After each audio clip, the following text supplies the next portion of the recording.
I spent 12 years of my career working for the largest conservation organization in the world. And I can tell you that there are certainly things that large organizations can do that small organizations can't. But on the other hand, I can also tell you that large organizations tend to have so many internal processes and bureaucratic hurdles that sometimes it's hard to be terribly creative or innovative. So I've developed a special place in my heart for small organizations.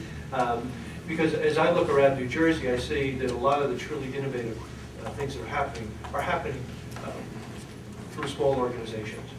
Maybe it's because they really don't have alternatives to do it the way that the big guys do, or maybe it's just because they have more fire in their gut and they're willing to take a little more risk than some of the larger organizations. But I think it's important for grant makers to focus on small organizations, and that could be a very relative term, depending on kind of the area. We also have a small grants program that we launched specifically to start relationships with small groups, and then be able to develop that relationship and provide additional sources of funding. And we try in all of our grant programs to have a component, and not quite a quota, but a goal for how much of the money will go to small organizations. Because I think we really do find what we look for in a small organization is we look for their ability to innovate and be creative, and we look for that passion and that fire in their gut.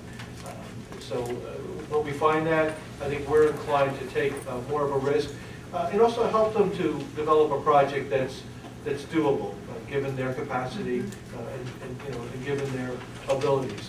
I think the downside to that is that funders also look at lots of small organizations are really one or two people, and they have a very charismatic leader.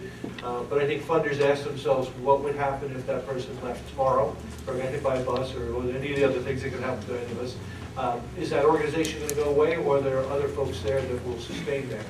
So if you're really, really small, a one or two person organization, there are some difficulties, and you're going to have to develop a relationship and build a little bit of a track record. So a small grants program can be a good way of doing that, so that you can demonstrate that you can do things.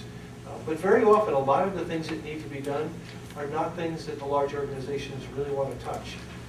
And it's only the small organizations, particularly when you get into more urban parts of the state. So grant makers really need to focus their resources on the small organizations, because they're pretty much the only ones that are going to do some of the more difficult things that really do need attention.